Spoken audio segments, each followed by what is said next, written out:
The watch stopped at 3:15, the exact moment Eliza's hands trembled over the tiny gears scattered across Caleb's kitchen table. She hadn't meant for him to see this, hadn't meant for anyone to know what she could do. But there he stood in the doorway, mud on his boots, surprise written across his weathered face. A mail-order bride wasn't supposed to have secrets. She wasn't supposed to carry tools in her trunk alongside her wedding dress.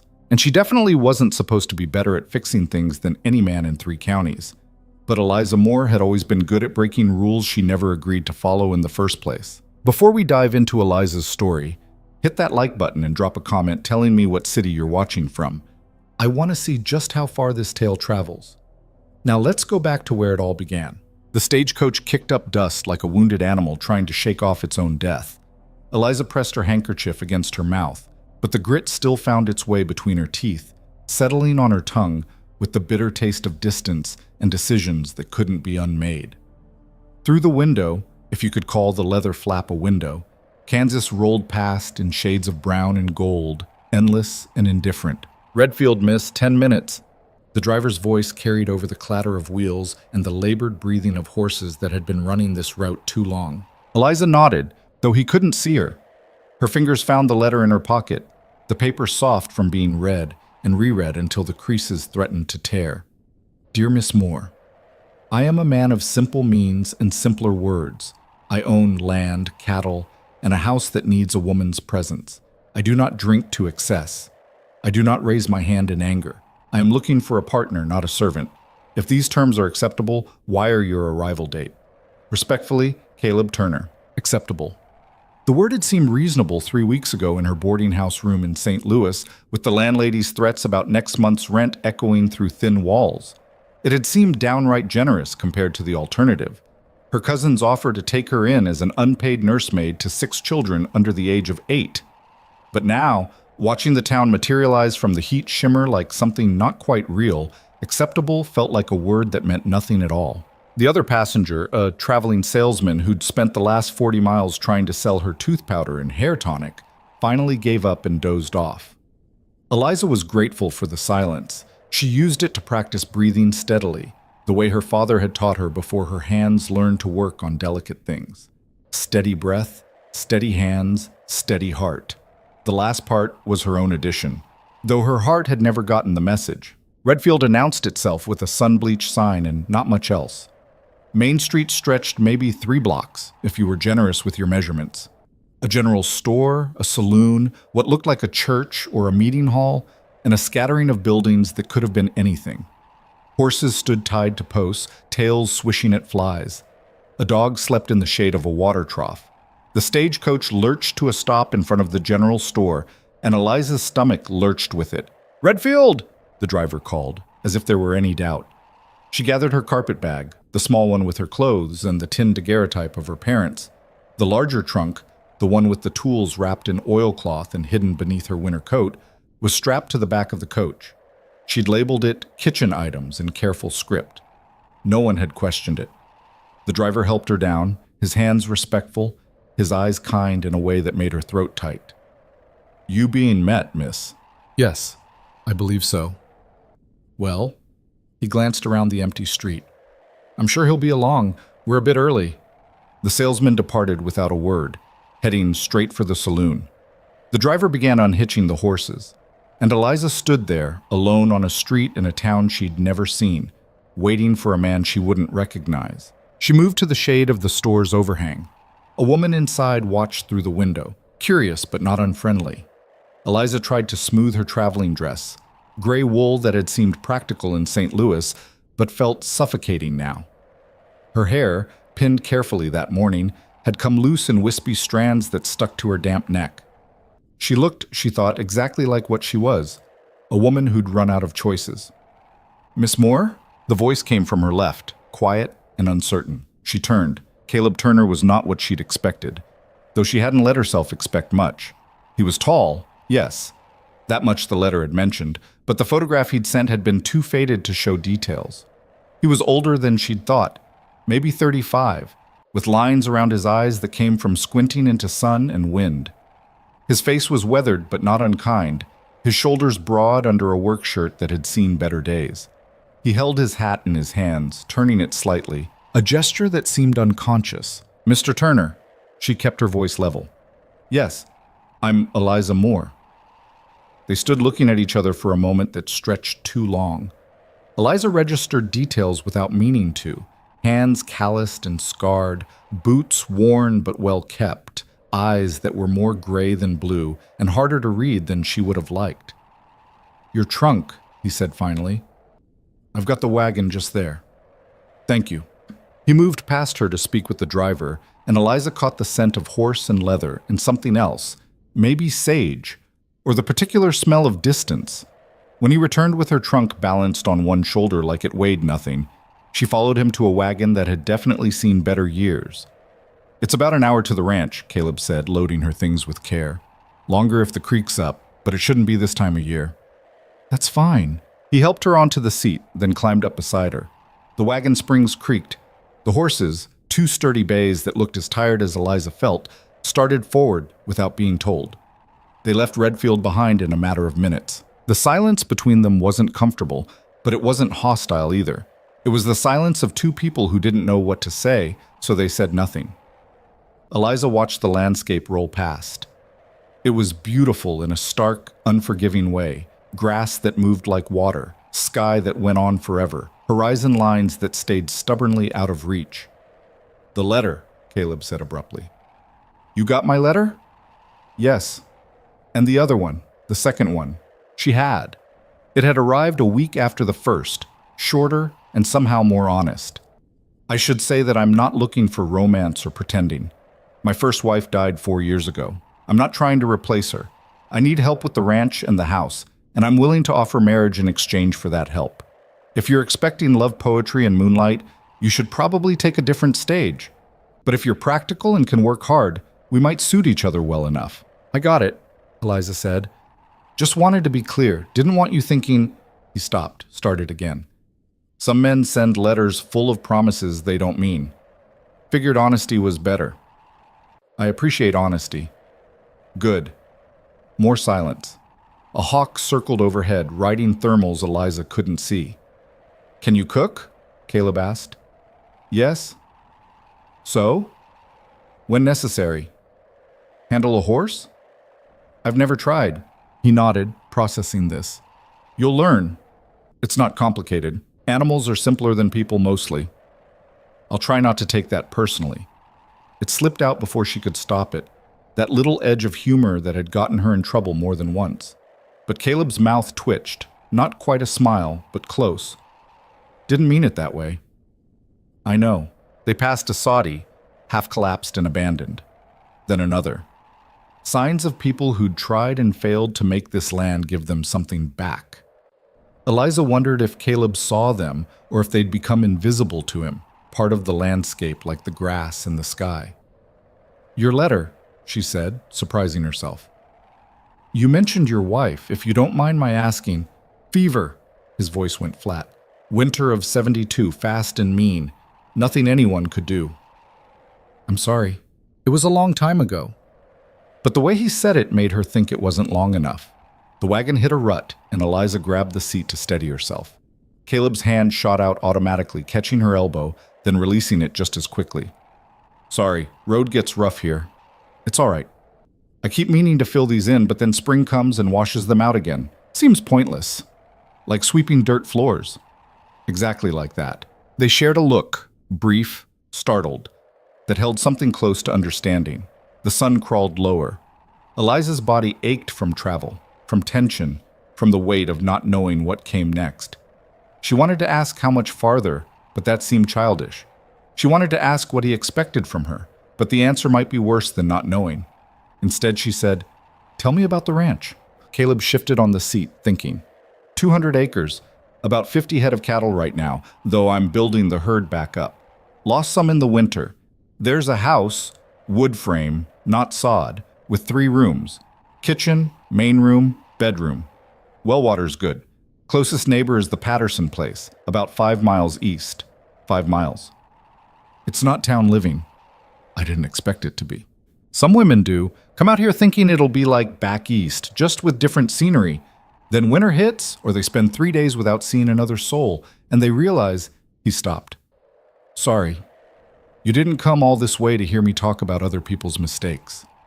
But Eliza heard what he didn't say. His first wife had been one of those women. She'd come from somewhere else, expecting something different, and the prairie had broken her long before the fever finished the job. I'm not most women, Eliza said quietly. Caleb glanced at her, his expression unreadable. No, I don't suppose you are. The ranch appeared gradually, emerging from the sameness of the landscape like a thought becoming solid. The house stood alone on a slight rise, its wood siding weathered gray but intact. A barn, a corral, a chicken coop. Everything functional, nothing decorative. Behind it all, the land stretched away in waves of gold and green. It looked lonely. It looked like work. It looked like the end of the world and the beginning of something else, all at once. Caleb stopped the wagon near the house. Well, here we are. Yes. Neither of them moved. I thought, he said carefully, that we'd do the ceremony tomorrow. Give you a chance to settle in, see if... He cleared his throat. The Reverend comes through once a month. He's in Redfield now. I sent word we'd need him. Tomorrow's fine. There's a spare room. Was going to be a nursery, but... He stood abruptly, jumping down from the wagon. Anyway, you can sleep there tonight, until things are official. Thank you. He carried her trunk inside while Eliza followed, trying not to let her exhaustion show. The house was clean but sparse. A table, 4 chairs, a stove that had seen hard use, curtains at the windows, faded calico, carefully mended, signs of a woman's presence, carefully preserved. His first wife's presence. The spare room was small, just large enough for a narrow bed and a washstand. Caleb set her trunk down gently. There's water in the pitcher, not hot, but clean. I'll make supper in a bit, nothing fancy. I can help. You've been traveling all day. Rest. He left before she could argue, pulling the door closed behind him. Eliza sat on the bed, the ropes creaked but held, and looked around at the bare walls, the single window showing nothing but grass and sky. She had done it. She had actually done it. Gotten on a stagecoach, traveled hundreds of miles, and agreed to marry a stranger for the promise of food and shelter and a place in the world. Her hands were shaking. She pressed them flat against her thighs, breathing slowly. This was practical. This was sensible. This was survival, not sentiment, and she'd made her peace with that. She'd known since her father died that the world wasn't interested in what she wanted, only in what she could do to make herself useful. The trunk sat against the wall, innocent and unassuming. Inside it, wrapped in oilcloth and her winter coat, were the tools her father had given her. The delicate picks and files, the magnifying glasses, the tiny screwdrivers, the watch movements he'd saved for her to practice on. The one finished timepiece she'd made herself, its case engraved with her initials in letters so small you needed steady hands and good eyes to read them. She'd brought them because leaving them behind had felt like leaving the last piece of her father in a boarding house where the landlady would have sold them for a few dollars and never known what they were worth. But she wouldn't tell Caleb, couldn't tell him. It was too strange, too unusual. Women weren't watchmakers, women weren't craftsmen, and men already had enough reasons to find their wives unsettling without adding she can disassemble a chronometer in under 10 minutes to the list. A knock at the door made her jump. Supper's ready? Caleb called through the wood. If you're hungry. I'll be right there. She splashed water on her face from the pitcher, tidied her hair as best she could, and went to meet the man she'd agreed to marry in approximately 18 hours. The meal was simple. Beans, cornbread, coffee that could strip paint. They ate in silence at first, the scrape of spoons on tin plates the only sound. Then Caleb said, Your family. The letter mentioned your father passed. Last year, pneumonia. Your mother? When I was 12, typhoid. He nodded. Death was common enough that it didn't require elaboration. Brothers? Sisters? No, just me. Must have been hard. After your father. Yes. She waited for him to ask what her father had done, what she had done, how she'd survived the year between his death and this moment. But he didn't. Either he already knew from her letters, or he understood that some questions didn't need answers. I've got a brother, Caleb offered. In Denver. Haven't seen him in 6 years. We don't write much. Do you miss him? He considered this. I miss the idea of him, maybe. The person I remember, but people change. Distance changes them more. Or maybe distance just lets them become who they already were. Caleb looked at her across the table, really looked at her, and Eliza felt suddenly exposed. Like he could see past the practical dress and the careful manners to the girl who'd spent her childhood in her father's workshop, learning to make tiny wheels turn and springs coil, becoming someone who didn't quite fit anywhere. Maybe, he said finally. After supper, he showed her around. The barn where 2 horses and a milk cow watched them with patient eyes, the chicken coop where a dozen hens settled in for the night, the well with its bucket and rope. Everything neat, everything maintained, everything speaking of a man who kept his word about not drinking or laziness. The sun was setting, painting the prairie in shades of orange and purple that seemed impossible, like the land was trying to apologize for its harshness during the day. "It's beautiful," Eliza said, and meant it. "It can be. Other times it'll try to kill you." Caleb's voice was matter-of-fact. "Storms, drought, winter, prairie doesn't care if you think it's pretty." "I suppose nothing does." "Care what we think, I mean." "No, I suppose not." They stood together in the fading light, 2 people who'd agreed to bind their lives together for reasons that had nothing to do with the sunset and everything to do with survival. "Reverend will be here around noon tomorrow," Caleb said. "I asked Patterson and his wife to stand witness. They're good people. You'll like them." "All right." "After, we'll have dinner. Then—" He stopped, started again. "I'm not expecting anything. Tomorrow night or any night. We'll figure things out as we go. No pressure." Eliza's chest tightened with something that might have been gratitude or relief or just exhaustion finally catching up. "Thank you. It's just practical, that's all." "Still, thank you." He nodded, then turned toward the barn. "I've got some things to finish up. You should rest. Tomorrow's going to be a long day." She watched him walk away, his stride unhurried, his shoulders carrying the weight of his own loneliness like something he'd gotten used to. Then she went back inside to the spare room that would be hers for one more night. Sleep should have come easily. She was tired enough.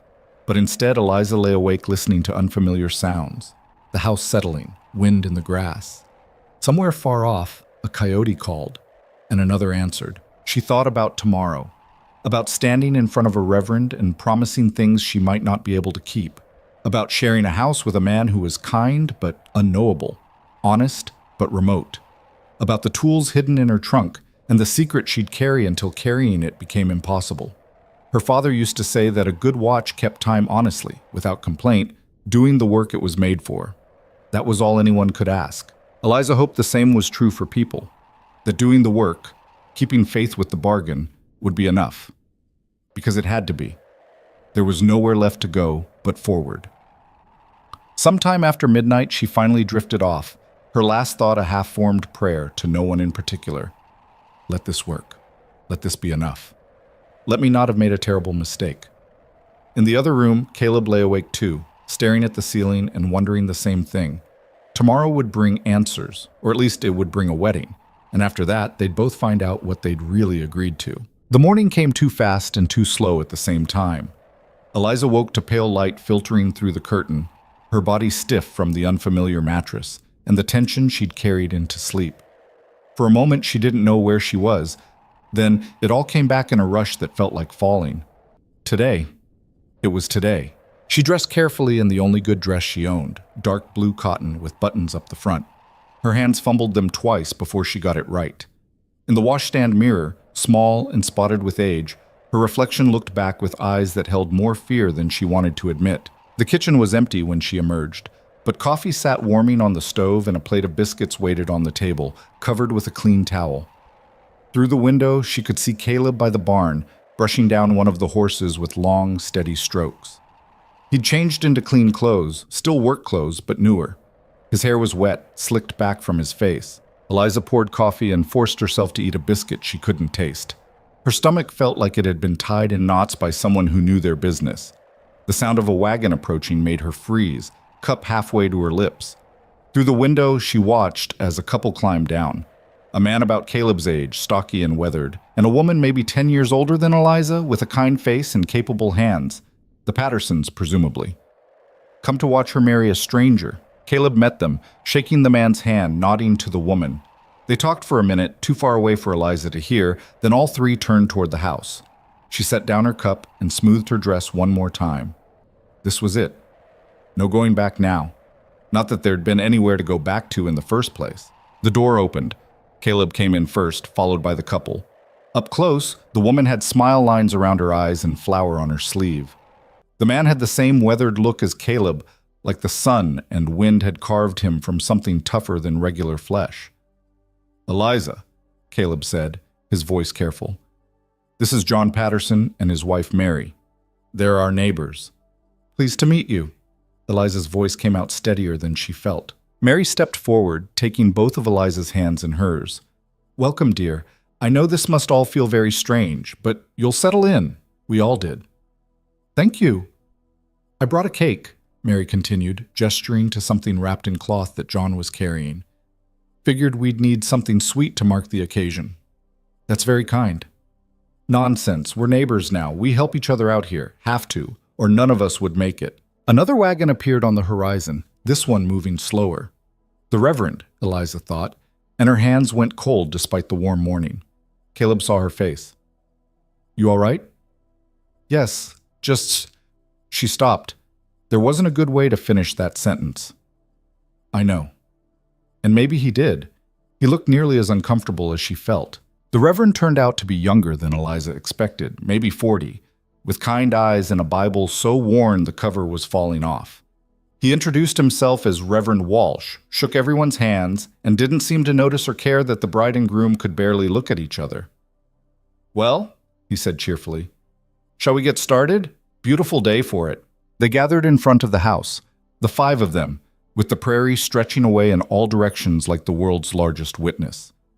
Reverend Walsh opened his Bible, found his place, and began. Eliza heard maybe half the words. The rest got lost in the sound of her own heartbeat and the wind moving through the grass.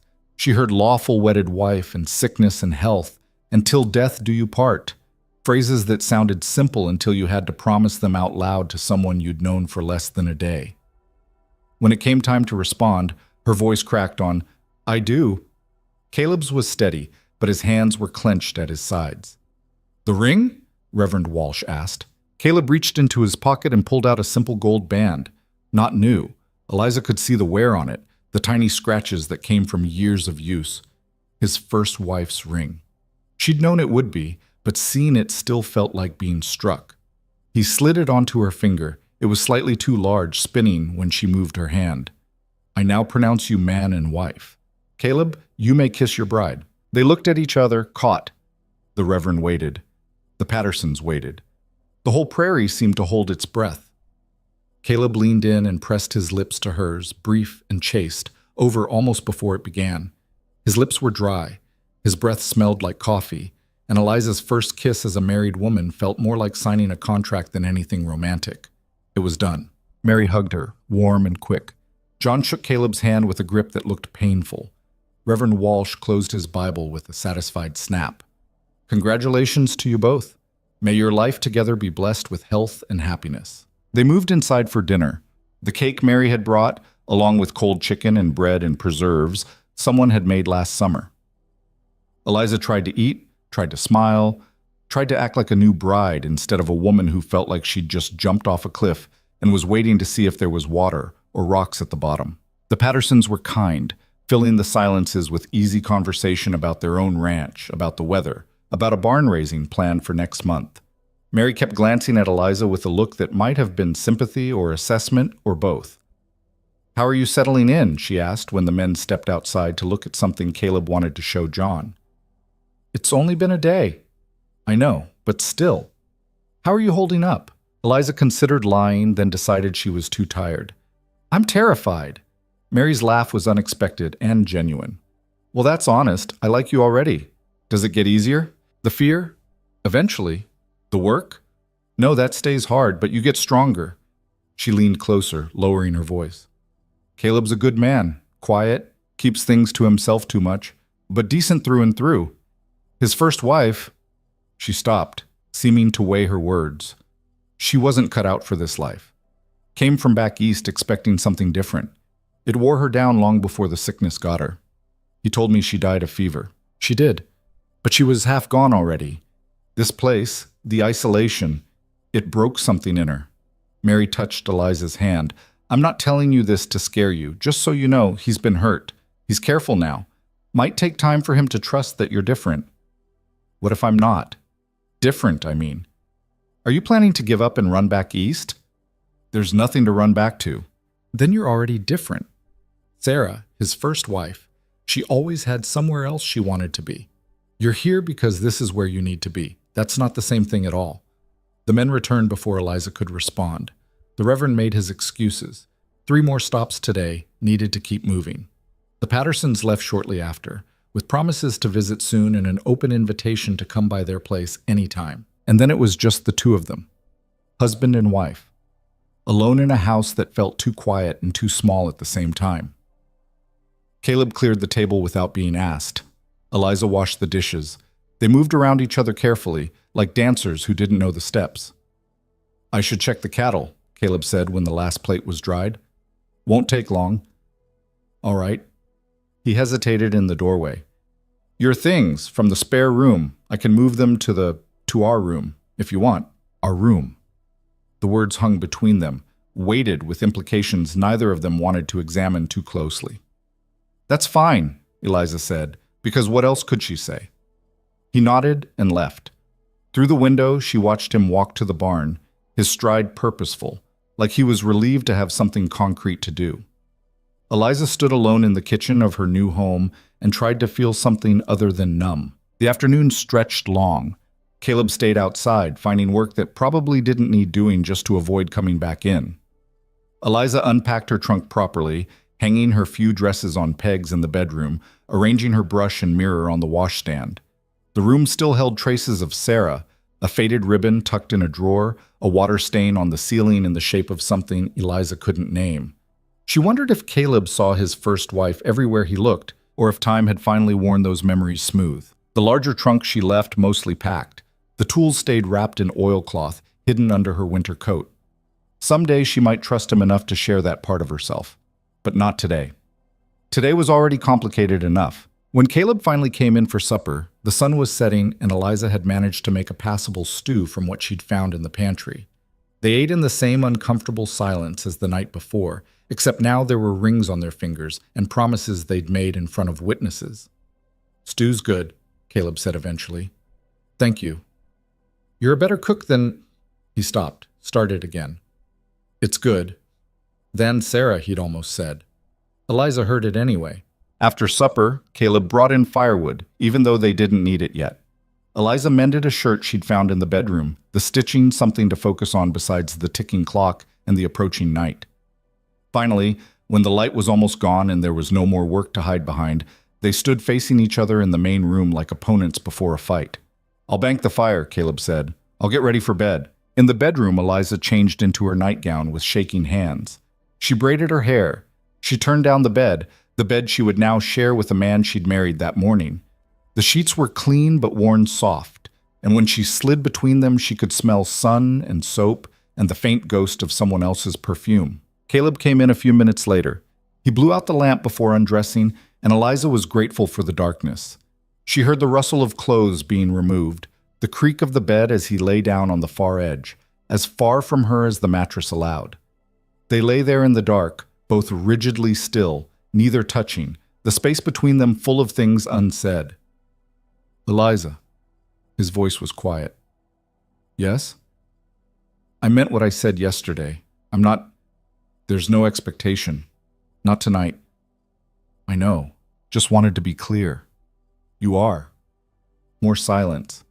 Then, so soft she almost missed it. Good night. Good night.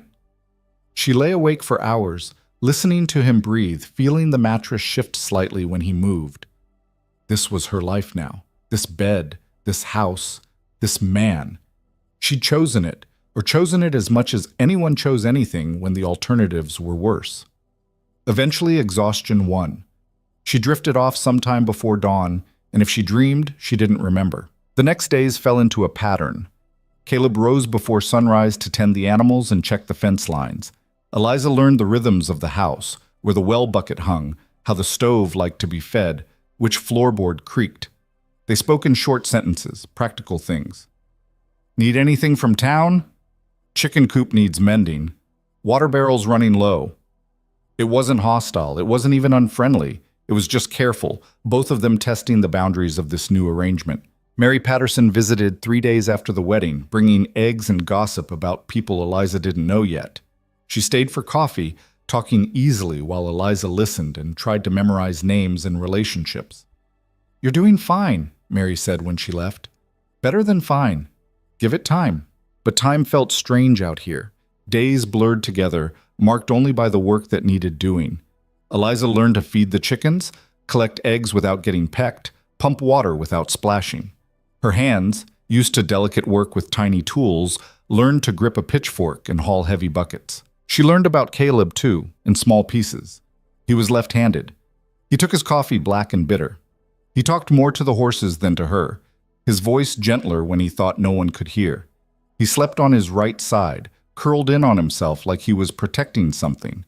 And sometimes, in the middle of the night, he said a name that wasn't hers. Sarah. Eliza pretended she didn't hear it.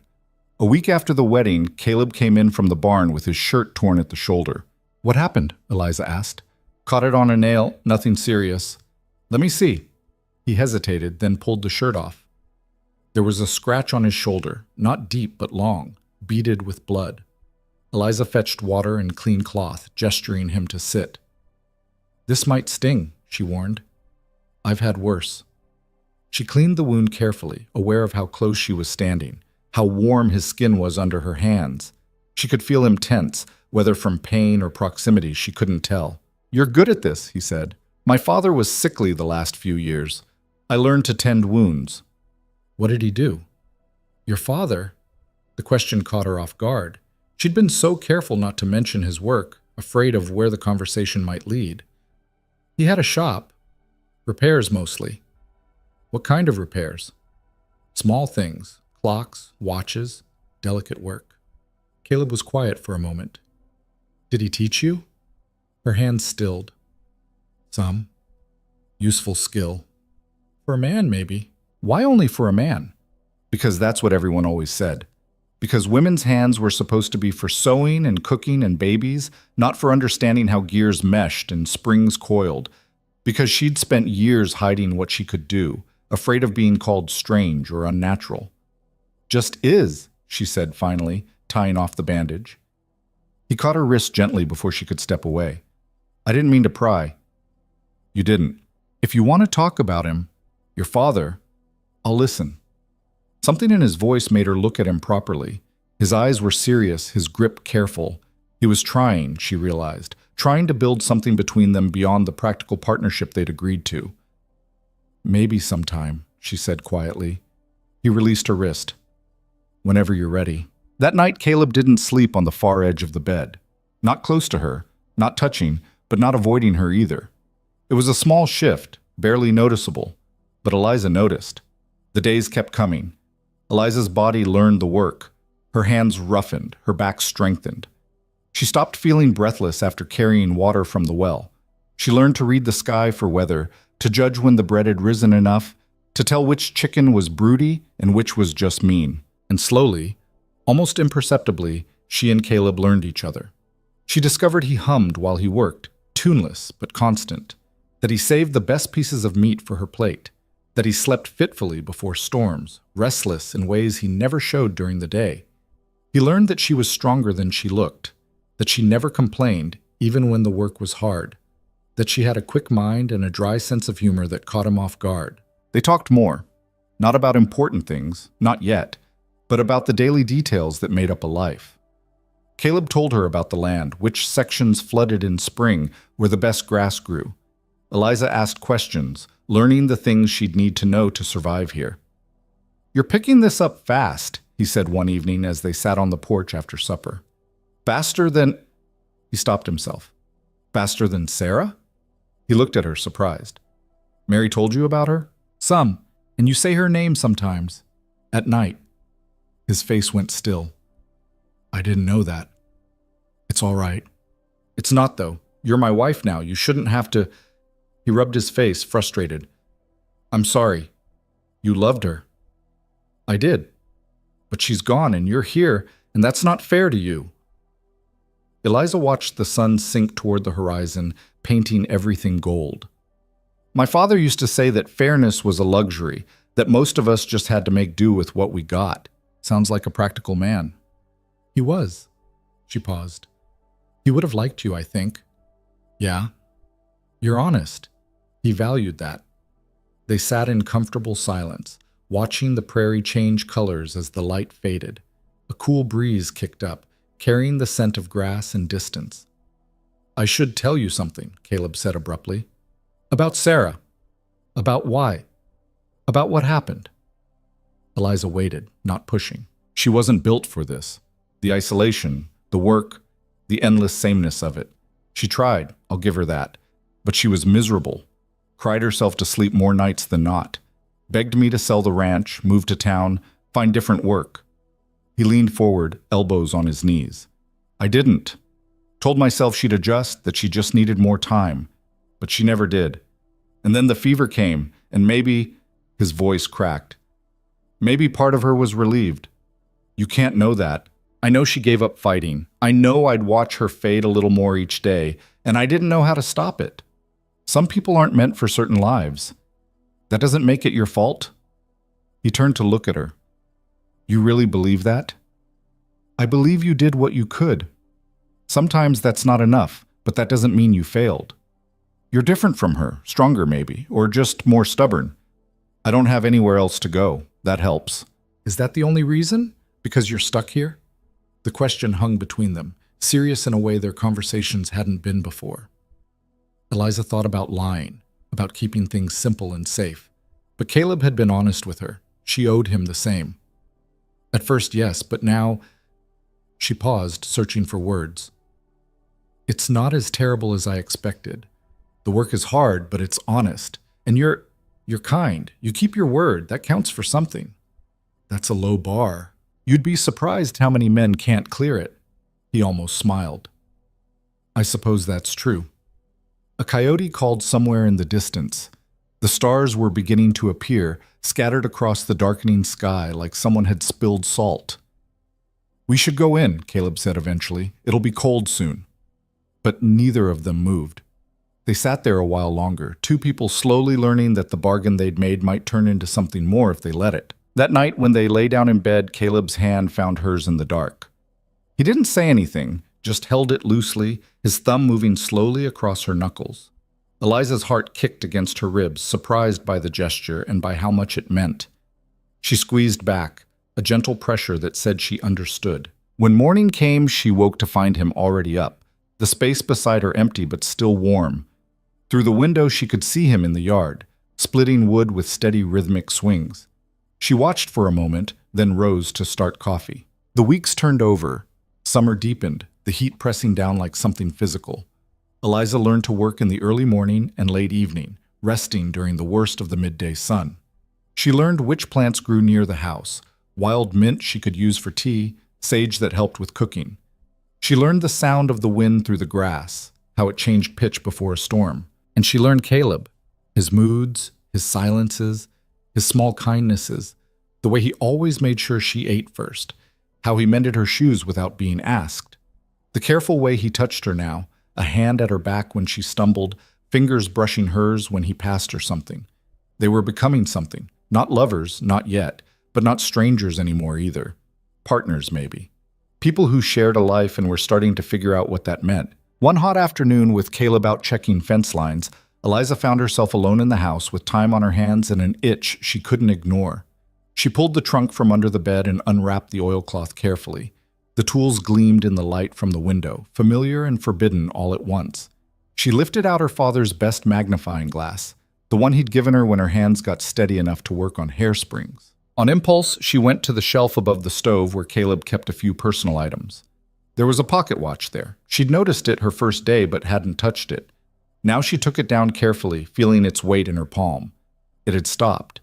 She could tell from the feel of it, the stillness that meant something inside had broken or wound down. She shouldn't. She knew she shouldn't. But her hands were already opening the case, already examining the movement with the practiced eye of someone who knew exactly what she was looking at. A broken mainspring. Simple fix if you had the right tools and the knowledge. She had both. She carried the watch to the table, spread out her tools, and let her hands remember what they knew. The work absorbed her completely. Everything else fell away. The heat, the worry, the careful performance of being a proper frontier wife. There was just the watch, the problem, and her hands moving with confidence they never showed anywhere else. She didn't hear the door open, didn't hear Caleb's boots on the floor, didn't know he was there until his shadow fell across the table and he said, his voice strange and tight, "What are you doing?" Eliza's hands froze. The watch lay partially disassembled before her, tiny gears and springs spread across the table like evidence of a crime. Her tools gleamed in the afternoon light, delicate and precise and completely damning. She looked up at Caleb. His face was unreadable, his eyes fixed on the watch, then on her hands, then on her face. "I can explain," she said, and hated how weak her voice sounded. "You're a watchmaker." It wasn't a question. She answered anyway. "Yes." He pulled out a chair and sat down slowly, still staring at the disassembled watch. "Your father's shop, the repairs you mentioned. He trained me from the time I was old enough to hold the tools steady. And you didn't think to mention this? Would you have believed me? Would you have—" She stopped, pushing down the fear rising in her chest. "Women aren't supposed to do this kind of work. I learned that young enough. People either don't believe you or they think you're strange, unnatural." Caleb picked up one of the tiny screwdrivers, examining it. "How long have you been doing this?" "Since I was 8. "And you're good at it?" "Yes." He set down the tool and looked at her directly. "Show me." "What?" "The watch is broken. You were fixing it. Show me how." Eliza's hand shook as she picked up the magnifying glass. But once she started explaining, showing him the broken mainspring, describing how she'd replace it, the shaking stopped. This she knew. This she could do. Caleb watched in silence as she worked, her hands steady and sure, installing the new spring she'd fashioned from a spare in her toolkit. When she closed the case and wound the watch, it ticked to life, keeping time like it had always known how. She set it on the table between them. Caleb picked it up, listening to the steady tick, then looked at her with an expression she couldn't read. "That's remarkable," he said finally. "You're not angry?" "Why would I be angry?" "Because I lied. Because I kept this from you." "Did you lie or did you just not mention it?" "Does it matter?" "Yeah, I think it does." He turned the watch over in his hands. "This was my father's. Stopped working 2 years ago. I figured it was done for, too expensive to get fixed, too broken to bother with. And you just—" He shook his head. "How long did that take you?" 20 minutes, maybe. It wasn't complicated." "Eliza." He set the watch down and leaned forward. "Do you understand how useful this skill is? How valuable?" "I understand that most people think it's strange for a woman to—" "I don't care what most people think. I'm asking what you can do."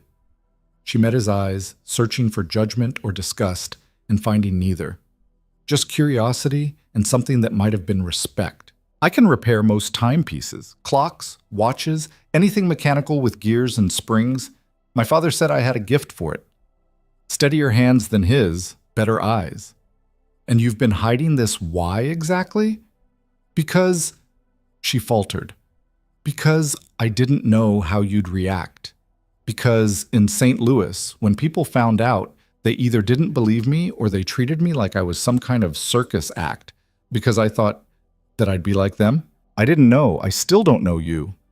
"Not really." Caleb sat back in his chair, processing this. Then, unexpectedly, he laughed, a short, surprised sound. "What's funny?" Eliza asked, defensive. "I spent the last month worried you'd hate ranch life, worried you'd be miserable like Sarah, counting the days until you could leave. And the whole time you've been sitting on a skill that could make you independent if you wanted. You could set up shop in town, make your own money, not need me at all." "I need—" She stopped. "I didn't marry you planning to leave." "I know, but you could. That's my point. You don't have to be here. Neither do you. You could sell the ranch, move somewhere easier.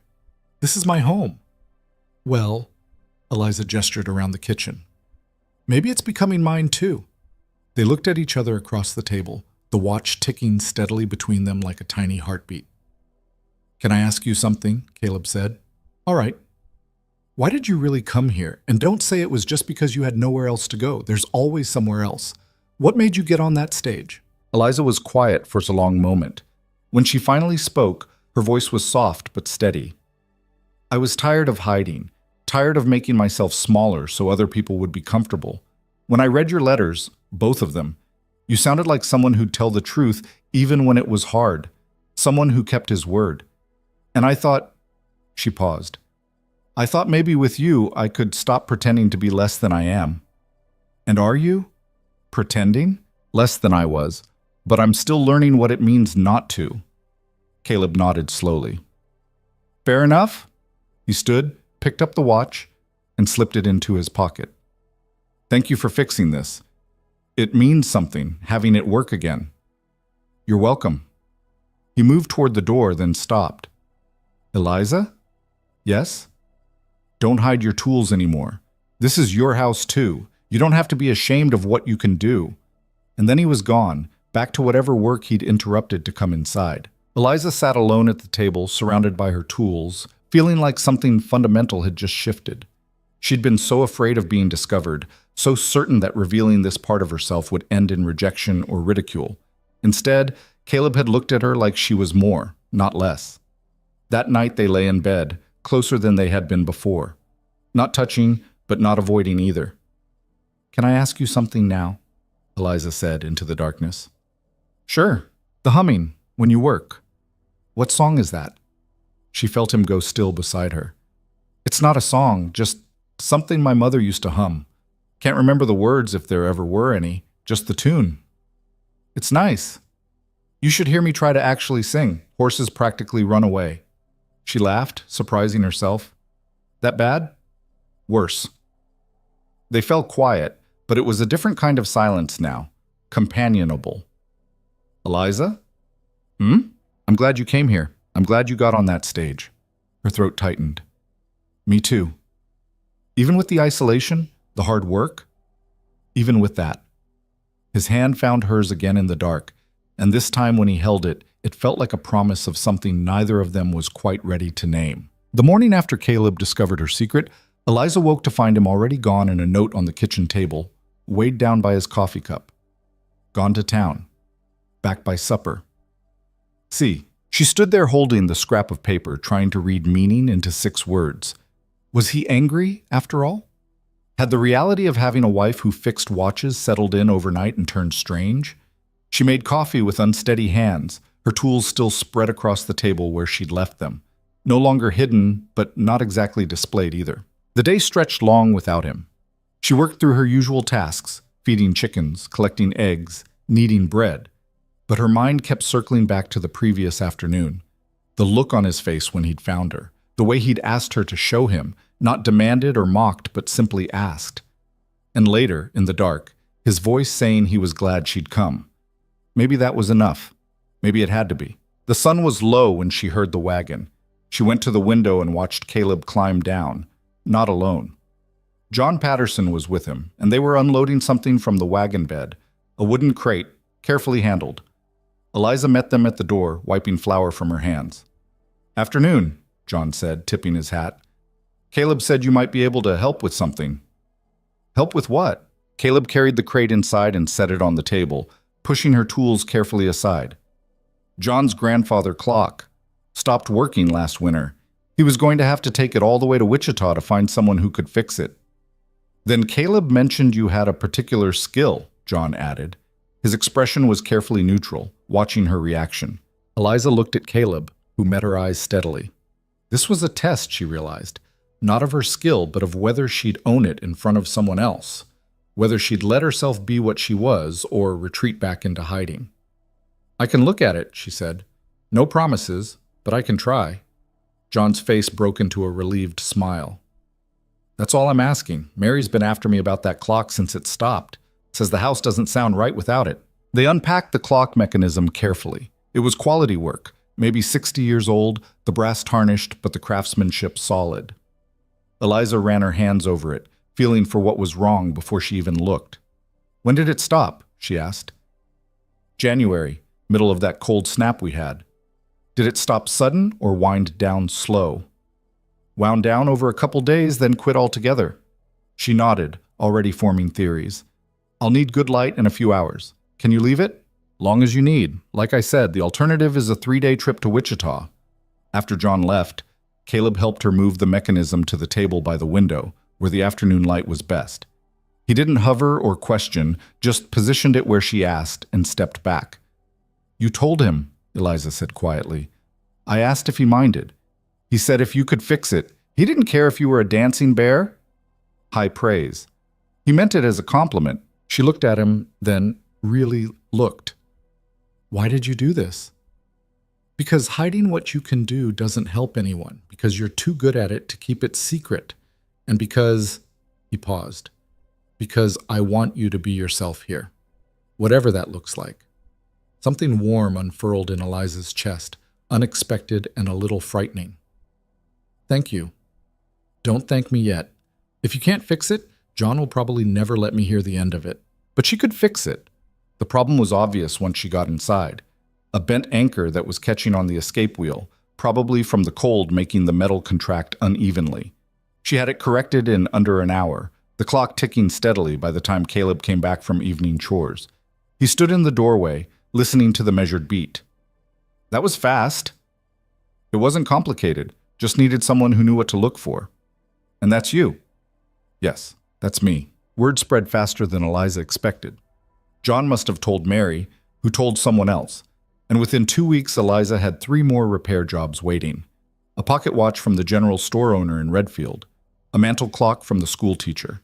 A delicate lady's watch that Mary herself brought over, her grandmother's, that hadn't run in 5 years. I can pay, Mary said. Whatever's fair. You brought me a cake on my wedding day, Eliza replied. Consider this trade. That cake was 50 cents of ingredients. This is skilled labor. Then bring me 50 cents of ingredients next time you visit. She fixed them all, her confidence growing with each successful repair. The work felt like coming home to a part of herself she'd locked away. Her hands remembered everything her father had taught her, and being able to use that knowledge openly, without shame or secrecy, was like breathing deeply after years of holding her breath. Caleb watched this transformation with something in his eyes that Eliza was learning to recognize, pride, maybe, or respect. He started bringing her mechanisms he found at estate sales in town, broken clocks that people were selling for parts. She'd work on them in the evenings while he mended tack or read from his small collection of books, the two of them sharing the space in comfortable quiet. One night, about a month after he'd discovered her secret, Caleb set down the harness he was working on and said, You could do this for real, you know. I am doing it for real. I mean as a business. Set up in town, charge proper rates. There's nobody doing this kind of work between here and Wichita. You could make good money. The idea was tempting and terrifying in equal measure. I'm needed here, on the ranch. You'd still live here. Just spend a few days a week in town, maybe. We could work it out. You'd be all right with that? Your wife working? My wife is working, just want to make sure she's getting paid fairly for it. Eliza set down the watch she'd been cleaning. Why does this matter to you so much? Caleb was quiet for a moment, his hands stilling on the leather. Sarah was miserable here because she had nothing of her own. Everything was about the ranch, about what I needed, what the land demanded. She felt like she was disappearing. He looked up. I don't want that for you. If you've got something that's yours, something you're good at, seems wasteful not to use it. You're not like most men. I don't know about that. Maybe I just learned from my mistakes. Maybe you're just decent. That bar is still too low. She smiled despite herself. Well, you keep clearing it anyway. The conversation shifted to other things, but the seed was planted. Over the next weeks, Eliza found herself thinking about it more and more. What would it mean to have her own income, her own enterprise? To be known for something other than being Caleb Turner's second wife? The answer came from an unexpected source. Reverend Walsh stopped by one afternoon carrying a beautiful German-made clock that had belonged to his mother. Stopped keeping time, he said apologetically. I know you're probably busy with the ranch, but Caleb mentioned you had a talent for this sort of thing. I can look at it. I can pay. Not much on a reverend's salary, but whatever you think is fair. She fixed it that evening, a simple mainspring replacement. When Walsh returned to collect it, he set $2 silver on the table. "That's too much," Eliza said. "That's what I'd have paid in Kansas City, and I'd have had to wait 3 weeks. Here, you did it in a day." He pocketed the watch. "I've been thinking. There's an empty storefront next to the general store in Redfield. Owner died last year. His son doesn't know what to do with it. You could probably lease it cheap. I don't know if... Just think about it. You've got a skill people need, and Redfield could use the business. Brings money into the town, gives folks a reason to stop here instead of going straight through to Wichita." He tipped his hat. "Talk it over with your husband. But I think you'd do well." After he left, Eliza sat at the table, staring at the $2 silver, her first real payment for her work. It felt heavy, significant in a way that had nothing to do with the actual weight of the coins. That night, she brought it up with Caleb. "Walsh thinks I should open a shop in town. What do you think?" "I think it's crazy. I've been here 2 months. I barely know anyone, and I'd be leaving you to manage everything here alone half the week. I managed alone before you came. That's not the same." "No," he agreed. "It's not. But Eliza..." He reached across the table, taking her hand.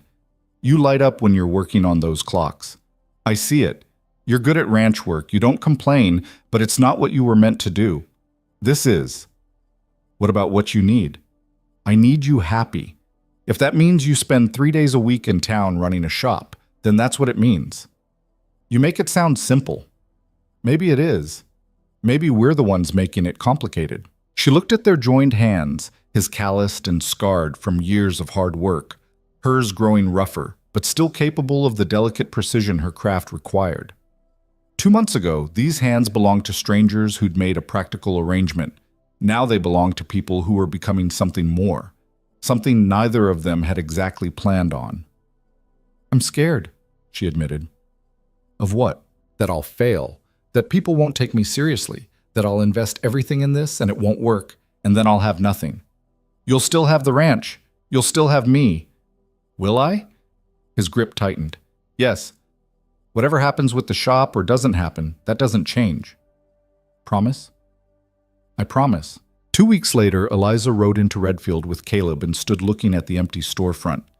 It was small, just one room with a back area for storage, but it had good windows and a solid door. The rent was $15 a month, which seemed impossible until she calculated how many repairs she'd done in the past month and realized she'd already earned nearly that much. "What do you think?" Caleb asked. "I think I must be crazy." "That's not an answer." She took a breath. "I think I want to try." The shop opened in October, when the harvest work was slowing and Eliza could spare the time away from the ranch. She brought in a workbench Caleb helped her build, her tools carefully arranged, and a sign Caleb had commissioned from the carpenter, "Moore's Clock and Watch Repair." He'd used her maiden name without asking, somehow understanding that she needed this to be hers alone. The first week was slow. A few curious visitors, one actual repair job from a farmer who'd been saving a broken watch for years. But word continued to spread, carried by people like Walsh and the Pattersons, and by the second week, she had steady work. She developed a routine, Monday through Wednesday in town, staying in a small room above the general store that cost 50 cents a night. Thursday through Sunday at the ranch, helping Caleb with whatever needed doing and catching up on the work she'd missed. It was exhausting and exhilarating in equal measure. Caleb adapted too, taking on tasks Eliza usually handled without complaint. They'd reconnect on Thursday evenings, trading stories about their separate days, slowly learning this new rhythm of being together and apart. It was working. Against all odds, it was actually working. Then came the afternoon that changed everything. Eliza was at the shop, working on a particularly delicate pocket watch, when Caleb appeared in the doorway. He was supposed to be at the ranch. She wasn't expecting him until the weekend. One look at his face told her something was wrong. "What is it?" She set down her tools immediately. "It's nothing bad, just..." He came inside, closing the door behind him. "I need to show you something." He pulled a small wooden box from his pocket and set it on her workbench. Inside, nestled in velvet, was a lady's pendant watch, gold with delicate engraving on the case. It was beautiful, clearly expensive, and completely unfamiliar. "Where did this come from?" Eliza asked. "It was Sarah's wedding gift from her mother." His voice was carefully controlled. "I found it this morning. cleaning out the last of her things from the bedroom. I thought I'd gotten everything years ago, but it was tucked in the back of a drawer. Eliza picked it up carefully. The engraving read, "To Sarah, with love, Mother." She opened the case. The mechanism was stopped, the hands frozen at 3:15. "Why are you showing me this?" she asked quietly. "Because I want you to fix it." "Caleb, I know how this looks, but I'm not—" He stopped, gathering himself. "I've been holding on to Sarah like she's still here, keeping her things, saying her name in my sleep, comparing everything to how she did it or didn't do it. And it's not fair to her memory, and it's not fair to you. You loved her. That's not something you just stop." "No, but I can stop living in the past." He touched the watch gently. "This should work. It shouldn't be frozen at the moment she died. And maybe if you fix it, if you're the one who makes it run again, that means something." Eliza's throat was tight. "What does it mean?" "That I'm choosing you, that I'm choosing now, not then." He met her eyes. "Fix it, please." She wanted to refuse. This felt too significant, too weighted with symbolism she wasn't sure she understood. But Caleb was looking at her with something raw in his expression, and she realized this was important to him in ways she couldn't fully grasp. "All right," she said. "I'll fix it." He left the watch with her and headed back to the ranch. Eliza sat alone in her shop, staring at the stop timepiece, feeling the weight of what he was asking. This wasn't just about making gears turn and springs coil. This was about letting go and moving forward, about honoring the past without being trapped by it. She worked on it over the next 2 days, careful and meticulous, giving it the attention such a beautiful piece deserved. The mechanism was in better shape than she'd expected. Quality work, well made, stopped more by neglect than by damage. She cleaned each component, replaced the mainspring, adjusted the regulator. When she wound it and heard it tick to life, the hands moving past 3:15 for the first time in 4 years, something in her chest loosened. That Thursday, she brought it home. Caleb was on the porch when she arrived, and she could tell from his posture he'd been waiting. She climbed down from the wagon and pulled the box from her bag. "It's done," she said simply. He took it, opened it, listened to the steady tick. His hand trembled slightly. For a long moment, he just stood there, and Eliza wondered if she'd misunderstood, if fixing it had been the wrong choice after all. Then he closed the box and looked at her. "Thank you. What will you do with it?" "I thought, if you don't mind, I'd like to sell it. Use the money for the shop or for something we need here. Something practical. Something for us." Eliza's eyes stung. "You don't have to." "I want to. It's time to let her rest. Really rest." He stepped closer, and for the first time since their wedding, he pulled her into his arms. It wasn't passionate or dramatic, just solid and real, his chin resting on top of her head, his heart beating steady against her ear. "I'm falling in love with you," he said quietly. "I don't know if that's what you want to hear or if it's too soon, or if I'm supposed to keep that to myself. But I'm tired of not saying things, tired of keeping everything locked up." Eliza's arms came up around him, holding tight. "I'm falling in love with you too. Have been for a while now. Yeah?" "Yeah." They stood there as the sun set, two people who'd started as strangers and were becoming something neither of them had dared to hope for. When they finally pulled apart, Caleb kept hold of her hand. "Come inside," he said. "I made dinner. It's probably terrible, but I tried." It was terrible. Burned stew and underbaked biscuits, but they ate it anyway, laughing about his lack of cooking skills, planning what they'd do with the money from Sarah's watch, talking about the future like it was something they were building together, instead of something that was just happening to them. That night when they went to bed, everything was different. The careful distance they'd maintained, the polite boundaries, the sense that this was temporary or conditional, all of it dissolved. Caleb reached for her and she reached back, and what happened between them was tender and awkward and human, marked by nervous laughter and whispered reassurances and the quiet discovery of what it meant to choose each other completely. Afterward, lying in the dark with her head on his chest, Eliza felt something she hadn't felt since her father died. Safe. Not because nothing bad could happen, but because whatever did happen, she wouldn't face it alone. "What are you thinking?" Caleb asked, his fingers moving through her hair. "That I'm glad I got on that stage. Even with all the uncertainty, all the risk?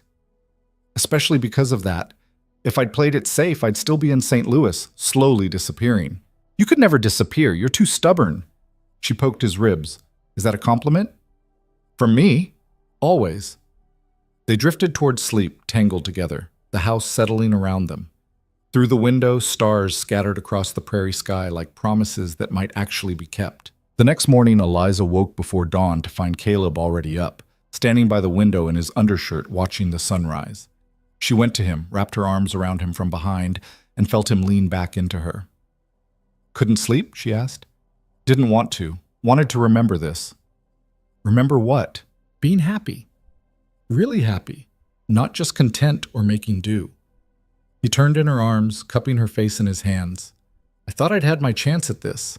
Thought I'd used it up with Sarah, and that was all I got. But here you are. Here we are. Here we are, he agreed. They stood there as the prairie turned gold with morning light. Two people who'd taken a chance on a practical arrangement and found something far more valuable. A partnership built on honesty, respect, and the slow-growing trust that maybe they'd gotten lucky after all. The shop continued to thrive. By late autumn, Eliza had enough regular customers that she was considering expanding her hours. She'd also started teaching herself more advanced repairs, challenging herself with complicated mechanisms that other watchmakers might have given up on. One afternoon in early November, she was working on a ship's chronometer, a beautiful piece brought in by a trader passing through, when the door opened and a man she didn't recognize stepped inside. He was well-dressed, maybe 50, with the confident bearing of someone used to getting what he wanted. He looked around the shop with an assessing eye that made Eliza immediately wary. "Help you with something?" she asked, not standing. "Mrs. Turner? That's right." "Walter Hayes. I run a jewelry and timepiece shop in Wichita. I've been hearing interesting things about you." "Such as?" "That you're doing quality repair work, that you've got steady hands and good instincts, that you fixed a German chronometer last month that 3 other watchmakers had declared beyond repair." He smiled. "I'm always interested in skilled labor." "I'm not looking for work." "Hear me out. I could offer you a position in my shop. Steady salary, access to better tools, more complicated work. You'd be working with some of the finest pieces in Kansas. I have a shop. You have a room with a workbench. I have a business." He named a figure that made Eliza's breath catch. More money than she'd see in 6 months here. "That's generous," she said carefully, "but I'm not interested." "Think about it at least. You're too talented to be stuck in a prairie town fixing farmers' pocket watches. In Wichita, you could—" I said no. Hayes held up his hands. "My apologies. The offer stands if you change your mind." He set a card on her workbench. "That's where you can reach me. No pressure." After he left, Eliza sat staring at the card, her hands trembling. It was everything she'd once thought she wanted: recognition, opportunity, real money, a chance to work at the highest level of her craft. And she didn't want it. Not if it meant leaving Redfield, leaving the ranch, leaving Caleb. When had that happened? When had this place stopped being a refuge and become home? She told Caleb about the offer that evening. He listened without interrupting, his face carefully neutral. "What did you tell him?" he asked when she finished. "That I wasn't interested." "But you are, a little." "No, I mean—" She struggled for words. "It's flattering, and the money would be life-changing. But I don't want to live in Wichita. I want to be here, because you're stuck here, or because you choose here." "Does it matter?" "Yes, it matters." She took his hands, making him look at her. "I choose here. I choose you. I choose the life we're building. That shop, that offer, it's not worth what I'd lose." "You wouldn't lose me. Wichita's not that far. We could make it work if you wanted to." "I don't want to. That's what I'm trying to tell you." She squeezed his hands. "I spent my whole life looking for a place where I could be myself. And I found it. Here, with you." Something in his expression shifted, softened. "You're sure?" "I'm sure." He pulled her close, his forehead resting against hers. "I love you. I know I said it before, but I need you to hear it again. I love you, Eliza, not just because you stayed, but because you're you. I love you too, even when you burned dinner." That was 1 time. It was 3 times. All right, 3 times, but I'm getting better. They laughed, and the tension dissolved, and that night, when they made love, it was different again. More confident, more knowing, marked by the understanding that they'd chosen each other not just once, but repeatedly, in small decisions and large ones, building something that might actually last. Winter came early that year, announced by a storm that rolled in fast and mean. Eliza made it home from town just ahead of the worst of it, and she and Caleb spent 3 days snowed in, the world reduced to the house and the barn and the whiteout conditions beyond. They worked together to keep the animals fed and watered, fighting through drifts that came up to Eliza's waist. They cooked together, read together, made love by the fire while the wind howled outside. And when the storm finally broke and they dug their way out, Eliza realized she'd enjoyed it. The forced closeness, the shared adversity, the reminder that they were a team. "We make a good pair," Caleb said, surveying the damage. "All things considered." "High praise." "I mean it. You didn't complain once, didn't panic, just did what needed doing." "So did you." "Yeah, well, I've had practice." They rebuilt what the storm had broken, repaired what could be saved, and moved forward. Because that's what you did on the prairie. You survived what came, you adapted, and you kept going. By December, Eliza's shop was profitable enough that she could contribute equally to the household expenses. It changed something between them, that financial partnership. She was no longer dependent on Caleb's charity or goodwill. She was an equal partner in every sense. One evening, working on year-end accounts together, Caleb said, "We should expand the cattle operation next spring. The market's good, and we've got the grazing land." "How much would that cost?" He showed her the figures. It was substantial but doable, especially with Eliza's income added to his savings. "What do you think?" he asked. "I think we should do it, but I want to expand the shop too. Maybe hire someone to help so I can take on more complicated work. We might be spreading ourselves thin, or we might be building something real." They looked at each other across the table, the lamp casting shadows that made them both look older, more serious. "All right," Caleb said. "Let's do both. Build it together." "Together?" Eliza agreed. And there it was, the thing that had been growing between them since that first awkward meeting in Redfield. Not romance in the storybook sense, not passion that burned hot and fast, but something deeper, more durable. A partnership based on respect and honesty and the daily choice to build a life together, piece by careful piece. They were building a marriage the way Eliza built a watch, with patience and precision, fitting each component carefully until the whole thing worked. It wasn't perfect. They still fought sometimes, still frustrated each other, still carried scars from before they'd met, but they were making something that would last, something that could withstand the storms and the isolation and the hard work. Something worth keeping. Spring came late that year, the ground staying frozen longer than anyone could remember. Eliza spent extra days at the shop, grateful for the warmth of the stove and the steady work that kept her hands busy. By April, she'd saved enough to hire a young man named Thomas Birch, fresh from an apprenticeship in St. Louis, who jumped at the chance to work under someone with her reputation. "You're really her?" he'd asked at the interview, starstruck. "The woman who fixed the Hamilton chronometer everyone said was dead?"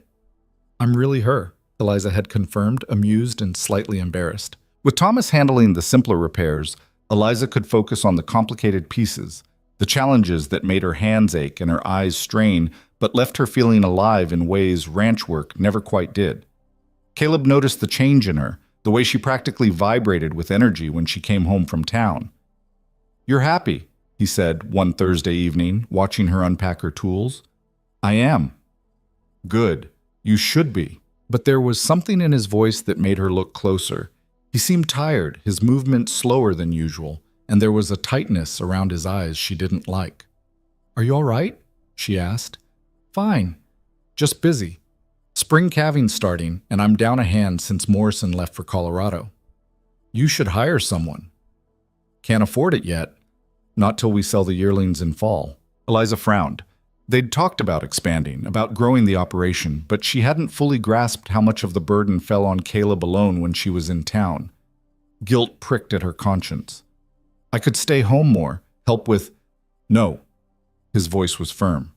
"We agreed. Your shop is important. I'm managing fine." "You don't look fine." "I'm tired, Eliza. That's all. Nothing a good night's sleep won't fix." But he didn't sleep well. She felt him toss and turn beside her, heard him get up twice during the night. In the morning, he was already out at the barn before she woke, And when she brought him coffee, she found him leaning against the fence rail, breathing hard like he'd been running. "Caleb?" He straightened quickly, taking the coffee. "Thanks." "What's wrong?" "Nothing. Just moved too fast, got a little dizzy." "You should rest today. Let me handle the morning chores." "I'm fine." But his hand shook slightly as he raised the cup, and Eliza's worry deepened. She stayed home that week, telling Thomas to manage the shop without her. Caleb protested, but gave up when he realized she wouldn't budge. Together they worked through the calving, delivering 3 healthy calves and losing one that came breech and suffocated before they could save it. The death hit Caleb hard, harder than it should have, Eliza thought, watching him stand over the tiny body with his jaw clenched tight. "It happens," she said gently. "You can't save them all." "I know that." "Then why does this one feel different?" He was quiet for a long time. Finally, he said, "Sarah was pregnant when she died. I didn't tell you that before." Eliza's breath caught. "Caleb, she was 3 months along. We'd just started to believe it might actually happen, that we might have a child. Then the fever came, and—" His voice cracked. "I lost them both." She went to him, wrapping her arms around him from behind, her cheek pressed to his back.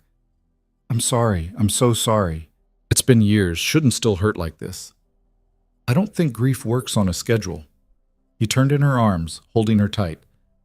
"I want children with you. I know we haven't talked about it, but I do. I want a family." "So do I." Yeah. They stood there as the barn, surrounded by the smell of hay and animals, making plans for a future that felt more real than anything Eliza had imagined back in St. Louis. A future with children, with a growing ranch, with 2 businesses that supported each other. It was terrifying and wonderful, and so far from the cautious arrangement they'd started with that sometimes Eliza had to stop and remind herself this was real. But the worry didn't leave her. Caleb's tiredness persisted, along with occasional dizzy spells he tried to hide. She caught him gripping the fence rail more than once, saw him pause to catch his breath after tasks that shouldn't have winded him. When she pushed him to see a doctor, he refused. "It's just spring. Always wears me down." "This is different." "You're worrying over nothing." "Then prove me wrong. Go to town. See Dr. Matthews." "When I have time." But time kept slipping away, filled with work that couldn't wait, and problems that demanded immediate attention. A fence line down, cattle getting into the Pattersons' wheat field, a horse with an abscess that needed draining. Caleb handled it all with his usual quiet competence, and Eliza tried to believe he was right, that she was worrying over nothing. Then came the night in early May when everything changed. Eliza woke to find Caleb's side of the bed empty and cold. Through the window, she could see lamplight in the barn. She pulled on her robe and went to investigate, her bare feet cold on the packed earth. She found him collapsed against the barn wall, his face gray, breathing in shallow gasps. "Caleb!" She dropped to her knees beside him. "What happened?" "Just dizzy. Needed air. You're freezing. How long have you been out here?" "Don't know. Hour, maybe." "An hour." He'd been out here struggling while she slept, too stubborn or too frightened to call for help. Anger and fear warred in her chest. "We're going to the house. Now!" She got under his arm, taking as much of his weight as she could manage. He didn't protest, which scared her more than anything else. Caleb never accepted help unless he had no choice. She got him inside, into bed, piled blankets on top of him. His skin was clammy, his pulse too fast. She built up the fire, heated water for tea he couldn't keep down, and sat beside him through the rest of the night, watching his chest rise and fall, and praying to anyone who might listen that she wouldn't lose him. By morning, the worst had passed. His color was better, his breathing steadier. But when Eliza demanded they ride to town immediately to see Dr. Matthews, Caleb finally agreed without argument. The doctor was a gruff man in his 60s who'd seen everything the prairie could throw at the human body and wasn't easily rattled. He examined Caleb thoroughly, asked pointed questions, and finally sat back with a frown. "Your heart's working too hard," he said bluntly. "Could be a dozen things causing it. Could be nothing serious, or could be something that'll kill you if you don't slow down." "Can you fix it?" Caleb asked. "I can give you medicine that might help, digitalis from foxglove, but mainly you need to rest. No heavy work for at least a month." "That's impossible. It's spring, calving season." "Then hire help or sell some cattle. Because if you keep pushing like you have been, you'll be dead before summer. Matthews looked at Eliza. Can you make him listen? I'll try. They rode home in silence, Caleb's jaw set in stubborn lines. Eliza knew what he was thinking. They couldn't afford to hire help, couldn't afford to reduce the herd, couldn't afford to lose a whole season's work, but they also couldn't afford to lose him. I'll close the shop, she said finally. What? No. For a month, maybe 2. Thomas can handle the basic repairs and anything complicated can wait. Eliza, we need that income. We need you alive more. I'm not dying. You heard what Matthews said. If you don't rest, I'll rest. But you're not closing the shop. We worked too hard to build it. And we'll build it again if we have to. But right now, you're more important. They argued about it for the rest of the day, both of them exhausted and frightened and too stubborn to give ground. Finally, as the sun set and they sat across from each other at the dinner table, barely touching the food Eliza had prepared, Caleb reached across and took her hand. I'm scared, he admitted quietly. Me too. What if Matthews is right? What if it's serious? Then we'll deal with it, together. I don't want to leave you. Not now. Not when things are finally... He stopped, his grip tightening. I just found you. I can't lose this. You're not losing anything, but you have to take care of yourself, please. He nodded slowly. All right. I'll rest. But you keep the shop open. We compromise. I stay home 3 weeks out of 4. Thomas runs things in town, and I go in 1 week a month to handle the complicated work. 2 weeks a month. 3. Deal. They shook on it, a solemn gesture that would have been funny under different circumstances. Then Caleb pulled her around the table and into his lap, holding her like she might disappear if he let go. I love you, he said into her hair. If I haven't said it enough, I love you. You've said it plenty, but I never get tired of hearing it. The next weeks were strange, the usual rhythms of their life disrupted. Caleb chafed at the enforced rest, frustrated by his weakness, angry at his body for betraying him. Eliza took over most of the ranch work, hiring a boy from town to help with the heavy tasks. She was exhausted by the end of each day, her hands too tired to do delicate work even when she had time. But slowly, grudgingly, Caleb improved. The medicine helped, and the rest helped more. His color came back, his breathing steadied, the dizzy spells became less frequent. By the end of May, he was well enough to argue about doing light chores, and by June, he was back to half strength. I'm not an invalid, he grumbled when Eliza tried to stop him from fixing the chicken coop. No one said you were. You're treating me like I'm made of glass. I'm treating you like someone who collapsed in a barn 6 weeks ago and scared me half to death. He set down his hammer and came to where she stood, pulling her into his arms. I'm sorry.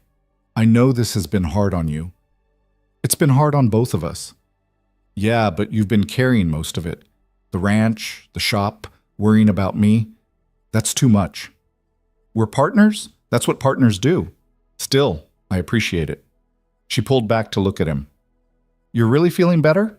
I am, I promise, and I'm following Matthew's orders. Mostly. Caleb. I'm taking the medicine. I'm resting when I need to, but I can't just sit around forever. A month ago, you could barely stand without getting dizzy. A month ago is not today. They found a new balance, slower and more careful than before. Caleb did less physical work but managed the ranch operations, making decisions about which cattle to sell, when to move them to new pasture, which improvements were priorities. Eliza split her time between the ranch and the shop, grateful for Thomas's steady competence in town.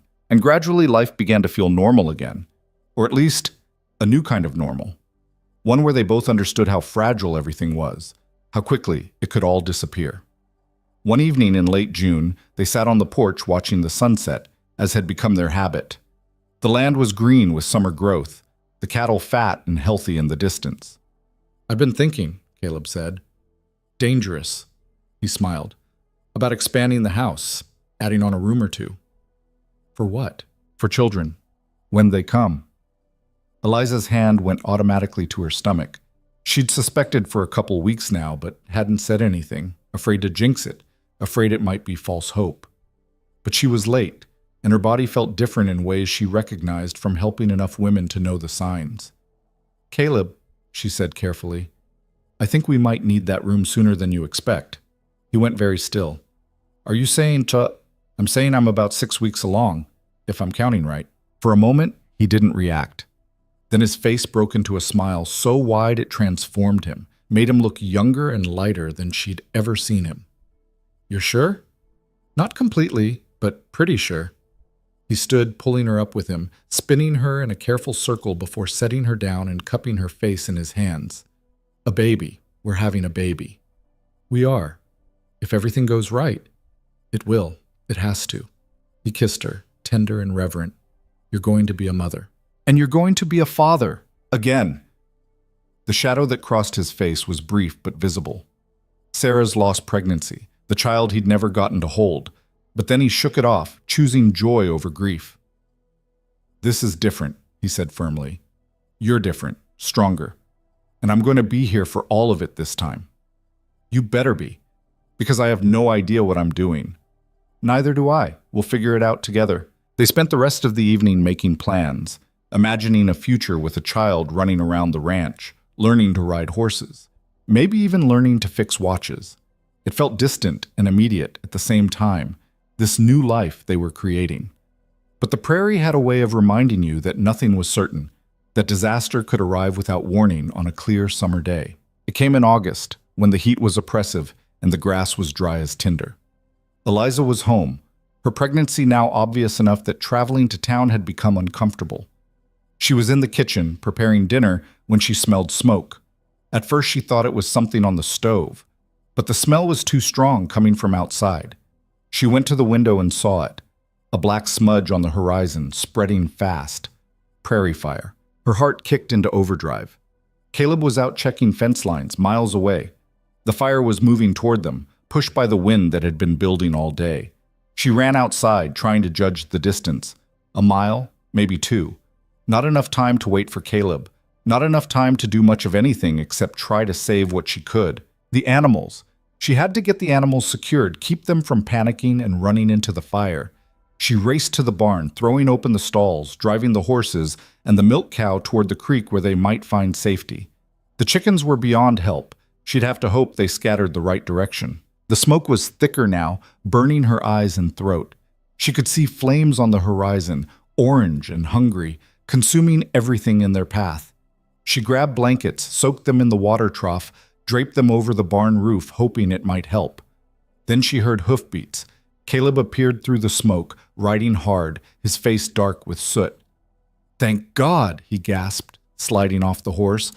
"I saw the smoke and thought, the animals are at the creek. I couldn't get the chickens." "Forget the chickens. We need to create a fire break." They worked frantically, using shovels to dig a trench around the house and barn, clearing away dry grass and brush. Eliza's back screamed in protest, her pregnant belly making the work awkward and painful, but she didn't stop. Couldn't stop. The fire was close enough now that they could hear it, a roar like an angry animal, consuming everything. The heat pressed against them, and the smoke made it hard to breathe. "It's not enough," Caleb shouted over the noise. "The fire break's not wide enough." "What do? We run, now. Take the horses and go to the creek with the other animals." "What about you?" "I'll try to save the house. If I can't, I'll follow." "Caleb, no. We leave together, or not at all." "Eliza, I'm not leaving you." He looked at her, seeing the terror in her face, and his resolve crumbled. All right, we go together." They mounted the horses and rode hard for the creek, the fire chasing them like something alive and vengeful. The heat was intense now, the smoke choking, and Eliza prayed that the baby inside her could withstand this, that they'd all make it through. They reached the creek just as the fire crested the hill behind them. The water was shallow, but wide enough to provide protection, and they drove the horses into it, watching as the flames swept past on either side. It was beautiful and terrible at once, the fire painting the sky orange and red, the smoke blotting out the stars. Eliza stood in the water beside Caleb, both of them soaked and shaking, and watched their home disappear into the inferno, or at least she thought it would disappear. But as the fire moved past, as the worst of it rolled on toward the Patterson place and beyond, she saw that the house still stood, scorched and smoking but intact, protected by the fire break they'd dug and sheer luck. The barn was gone. The chicken coop was gone. but the house remained. Caleb's shoulders shook, and Eliza realized he was crying. Silent, racking sobs that came from somewhere deep. She wrapped her arms around him, both of them standing in the creek while the fire moved on and the world smoked around them. "It's okay," she whispered. "We're okay. That's what matters. I almost lost you, both of you. But you didn't. We made it." They stayed in the creek until the fire was far enough away to feel safe, then returned to survey the damage. The house was blackened, several windows broken from the heat, but structurally sound. The barn was just charred timbers and ash. "We can rebuild," Eliza said, looking at the ruins. "It's just wood and nails. We'll have to use most of our savings. Then we use them. We rebuild, and we keep going." Caleb looked at her, this woman who'd come to him as a frightened mail-order bride and had become the strongest person he knew. "How are you so calm?" "I'm not calm. I'm terrified. But falling apart won't help, so I'm choosing not to." "I love you." "I love you too. Now come on. Let's see what we can salvage." They worked through the night, saving what could be saved, cataloging what was lost. By morning, they were exhausted and filthy, their hands blistered and their lungs raw from smoke. But they were alive. The Pattersons arrived at dawn, having fought off the fire themselves. John brought tools and lumber. Mary brought food and clean water. Together, they started the process of rebuilding. News of the fire spread through the community and help arrived from unexpected places. The general store owner brought supplies on credit. The Reverend organized a work crew. Even Thomas came out from town bringing Eliza's tools. He'd thought she might need something familiar to hold on to. "You didn't have to do this," Eliza said, fighting tears. "Of course I did. You gave me a chance when no one else would. This is the least I can do." Over the next weeks, a new barn rose from the ashes of the old one. It was smaller, more practical, but solid. The house was repaired, the broken windows replaced. And slowly, life returned to something approaching normal. Except nothing was normal anymore. Eliza's pregnancy progressed, her belly growing round and tight. Caleb's health remained stable but fragile, requiring careful management. The ranch operated at reduced capacity, the savings they'd planned to use for expansion now spent on rebuilding. But they had each other. And somehow, that made everything else bearable. One evening in September, as they sat on the porch watching the sunset, a ritual they'd returned to despite everything, Caleb said, "I've been thinking about names." "For the baby?" "If it's a boy, I'd like to name him after your father, if you'd be all right with that." Eliza's throat tightened. "You don't even know his name." "So tell me." "Thomas. Thomas More. Thomas Turner. I like that." "What if it's a girl?" "Then you choose. Something strong. Something that sounds like someone who could survive anything." Eliza thought about it, running through possibilities. "What about Grace? Not because she'll be graceful, but because we need to remember Grace. To be gentle with ourselves and each other." "Grace Turner." Caleb tested it, then nodded. "Perfect." They sat in comfortable silence, watching the sky change colors, both of them aware of how close they'd come to losing everything and how grateful they were that they hadn't. "We're going to be all right," Eliza said quietly. "Aren't we?" "Yeah, we are. Not because it'll be easy, but because we'll fight for it. Together. Always together." And as the sun dipped below the horizon and the prairie settled into twilight, they held hands and believed it. Whatever came next, the birth of their child, the continued rebuilding, the uncertain future, they would face it the same way they'd faced everything else. Side by side, honest and imperfect, choosing each other over and over again until choosing became as natural as breathing. The first snow came early in October, unusual for Kansas, but not unheard of. Eliza stood at the window watching fat flakes drift down, one hand resting on her swollen belly where the baby kicked and turned restlessly. She was 7 months along now, moving slowly, her back aching constantly, but grateful to have made it this far. Behind her, Caleb stoked the fire, then came to stand beside her, his arm settling around her shoulders. "You're thinking too hard," he said. "I'm always thinking." "About what?" "Everything. The baby. Whether we'll have enough hay to get through winter, if the new barn roof will hold under heavy snow, whether I'm ready to be a mother." "Nobody's ever ready. You just do it." "That's not reassuring." He kissed her temple. You'll be fine. Better than fine. You're the most capable person I know. I fix watches. That doesn't translate to raising children. Both require patience, steady hands, and the ability to figure out how things work. Seems pretty similar to me. She leaned into him, grateful for his certainty even when she had none of her own. The baby kicked hard, and Caleb's hand moved to join hers, feeling the movement. Strong, he murmured. Takes after the mother. Or stubborn. Could take after either of us on that count. They stood there watching the snow accumulate, both aware that this winter would test them in new ways. The rebuilt barn was functional, but not as warm as the old one. Their savings were depleted, and soon there would be a baby, helpless and demanding, changing everything they'd built. Mary Patterson visited the next day, bringing a cradle her own children had outgrown and enough knitted baby clothes to outfit twins. "You don't have to do this," Eliza protested, overwhelmed by the generosity. "Yes, I do. We take care of each other out here. That's how we survive." Mary set the cradle by the fire, running her hand over the worn wood. "This has held 4 babies safe. It'll hold 1 more." "Thank you." "How are you feeling? Really?" Eliza considered lying, then decided Mary would see through it anyway. "Scared, excited, terrified, grateful, all at once. That sounds about right." Mary settled into a chair with a sigh. "Caleb doing all right? John said he's been pushing himself pretty hard with the rebuilding. He says he feels fine. I'm not sure I believe him." "Men are terrible at admitting weakness. You know that already." "Doesn't make it less frustrating." Mary laughed. "No, it doesn't, but he's got you watching over him. That counts for something." After Mary left, Eliza found herself staring at the cradle, trying to imagine an actual baby in it. Her baby. Caleb's baby. The reality of it still seemed impossible some days. She went to the bedroom and pulled out the trunk that held her tools.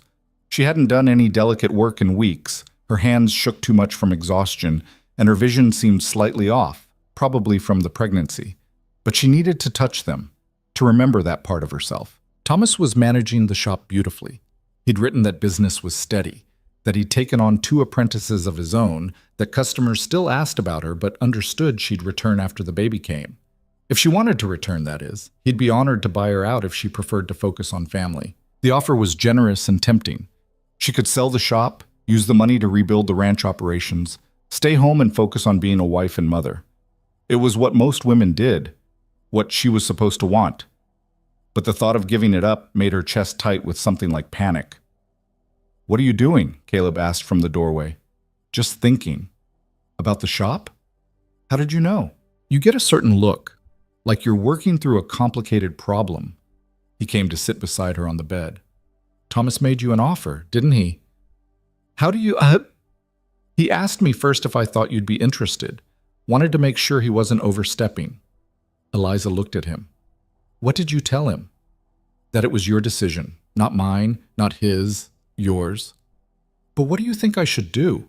Caleb was quiet for a moment, choosing his words carefully. "I think you should do whatever makes you happy. If that's selling the shop and staying home, fine. If that's going back to work after the baby comes, also fine. I didn't marry you to trap you in any particular life. Most husbands wouldn't feel that way. I'm not most husbands, and you're definitely not most wives." He touched her belly gently. "This baby is going to have a mother who can build things, fix things, run a business. That's not a bad example to set. Even if I'm not there every day? Even then, maybe especially then." He paused. "My mother worked, took in laundry, mending, whatever would bring in money. I never thought less of her for it. If anything, I admired her for doing what needed doing instead of what people expected." Eliza leaned her head against his shoulder. "I don't want to choose between being a mother and being a watchmaker." "Then don't. Do both. Badly at first, probably, because everything's bad at first, then better, then maybe even good. You make it sound simple. It's not simple. It's just possible. There's a difference." 2 weeks later, Eliza woke in the middle of the night to wetness and a tightening pain that made her gasp. For a moment she didn't understand, then realization hit like cold water. "Caleb!" She shook his shoulder. "Caleb, wake up!" He was up instantly, lighting the lamp. "What's wrong?" "The baby's coming." His face went pale. "Now? It's too early." "Tell that to the baby." "I'll get Mary. You stay here, don't move. I'm not going anywhere, just hurry. He was out the door before she finished speaking, riding hard for the Patterson place. Eliza tried to stay calm, breathing through contractions that were already coming faster than she'd expected. Too fast. This was happening too fast. Mary arrived within the hour, taking charge with the brisk efficiency of someone who'd done this many times. She got Eliza cleaned up, into a clean nightgown, propped up in bed with pillows. How close are the pains? Mary asked. 5 minutes, maybe less. And your water broke? Yes. Mary felt Eliza's belly, her expression serious. This baby is in a hurry. First ones usually take their time, but not this one. Is that bad? It's not ideal, but we'll manage. She turned to Caleb, who hovered in the doorway looking terrified. I need hot water, clean towels, and you need to stay calm. Can you do that? Yes, I think. Maybe. Good enough. Get moving. The labor was hard and fast, nothing like the long, slow process Eliza had been told to expect. Pain came in waves that left her gasping, and somewhere in the middle of it she understood why women died doing this, why Sarah had been afraid. But Mary was there, steady and sure, coaching her through each contraction. And Caleb was there too, holding her hand, wiping her face with cool cloths, whispering encouragement even though his voice shook. You're doing so good, he kept saying. So good, Eliza. Almost there. Don't lie to me, she gasped between contractions. I'm not lying. Mary says, I can hear Mary myself. I know what almost means. Despite everything, he almost smiled. There she is. There's my stubborn wife. The baby came just before dawn. A girl, small but loud, with a shock of dark hair and Caleb's gray eyes. Mary wrapped her in a clean blanket and placed her in Eliza's arms, and the world narrowed to that tiny face, those searching eyes, those impossibly small fingers. Grace, Eliza whispered. We're calling her Grace. Caleb sat beside them, his hand trembling as he touched his daughter's head. She's perfect. She's tiny, but healthy. Strong lungs, that's for sure. Mary bustled around cleaning up, giving them privacy. I'll check on you both in a few hours. Right now, you all need to rest. After Mary left, Caleb and Eliza sat in bed with Grace between them, too amazed to sleep despite their exhaustion. The baby's eyes drifted closed, her breathing settling into the steady rhythm of sleep.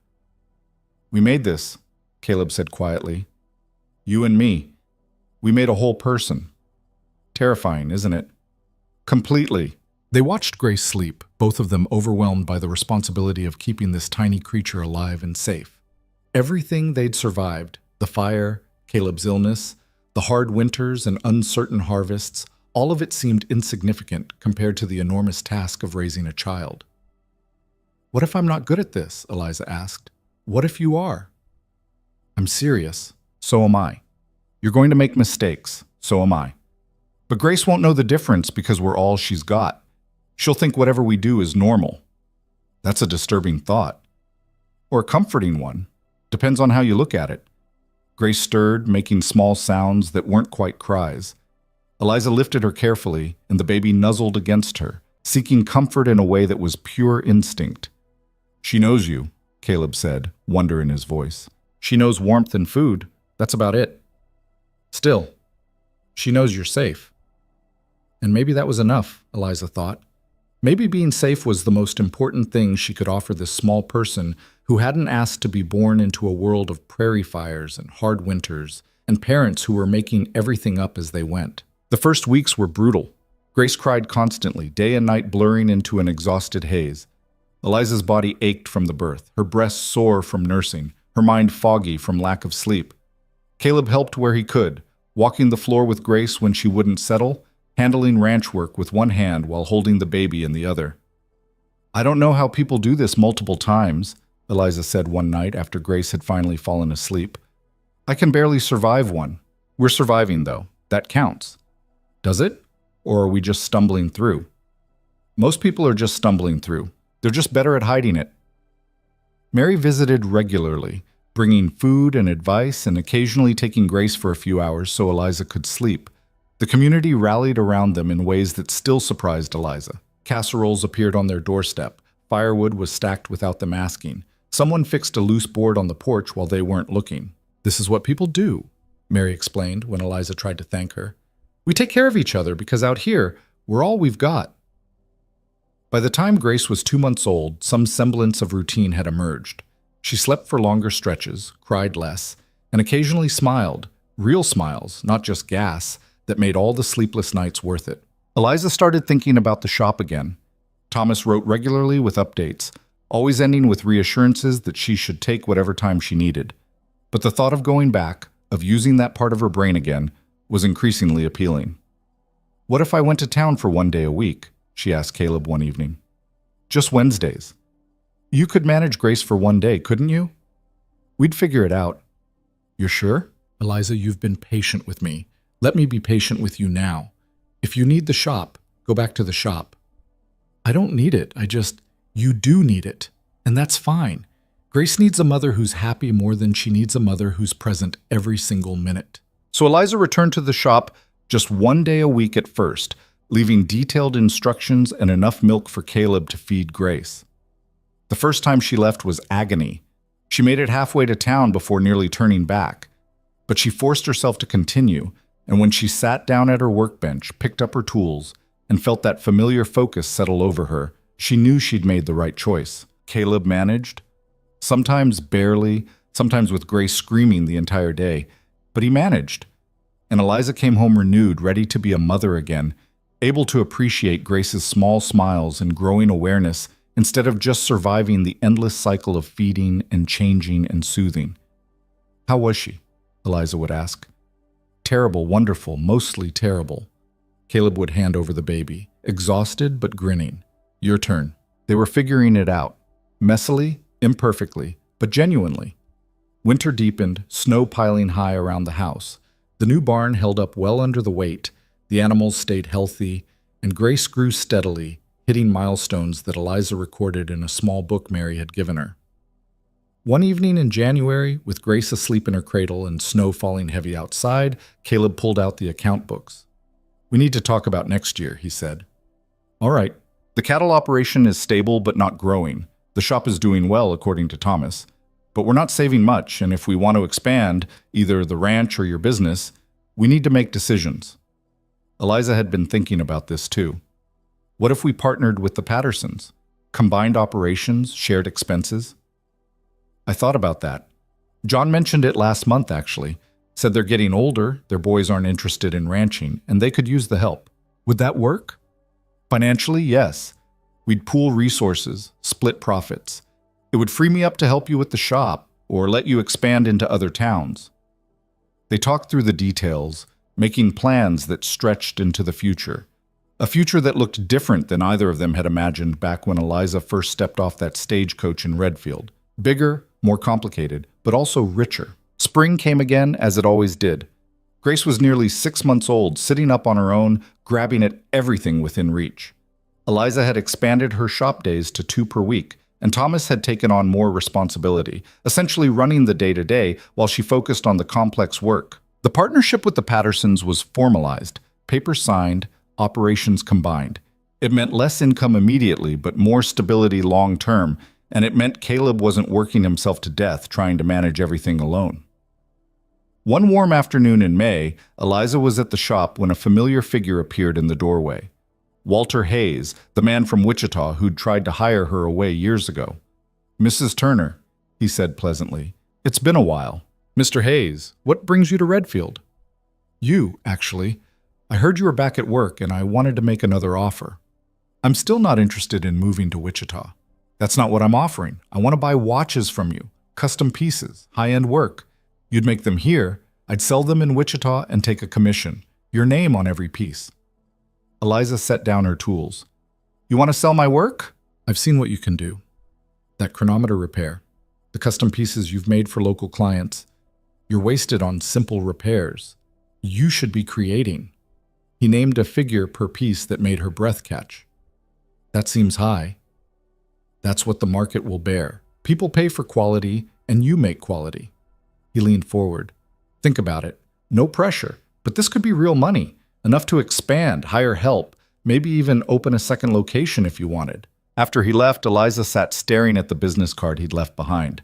This was bigger than she'd ever imagined, not just fixing things, but creating them. building a reputation beyond this small town, making a name for herself based purely on skill.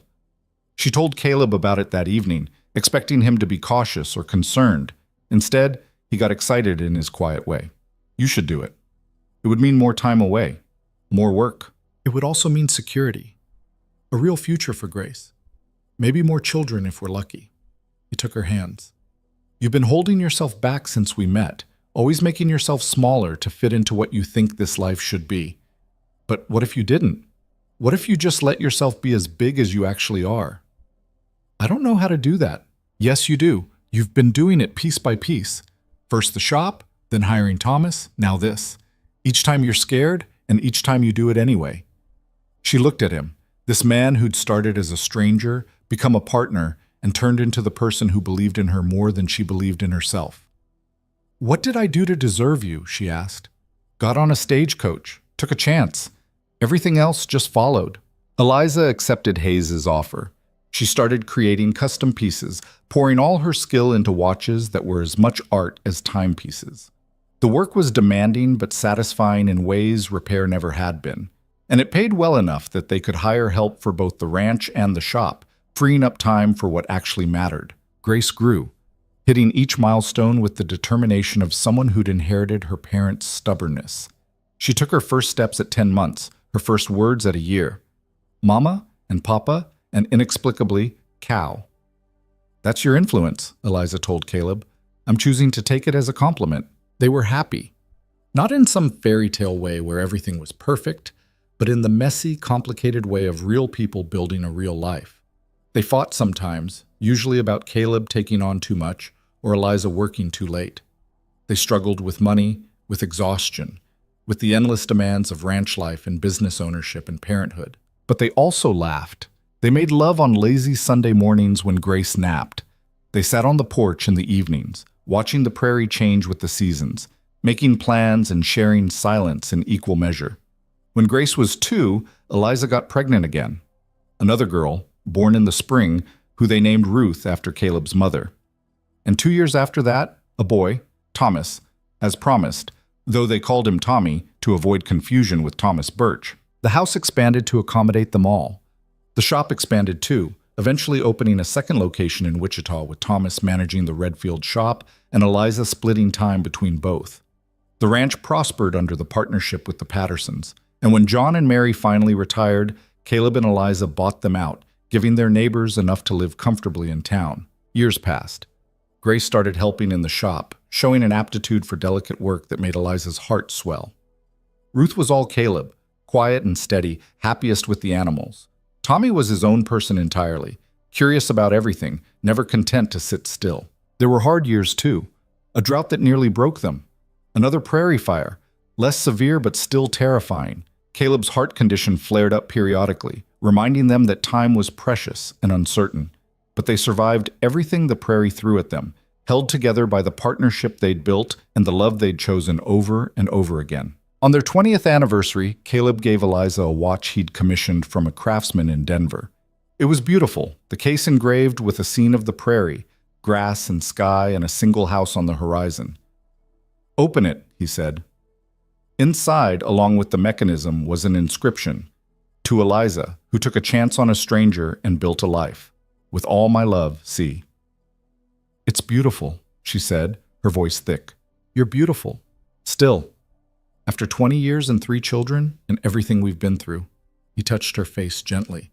I'd do it all again, every hard moment, every struggle, as long as I got you at the end.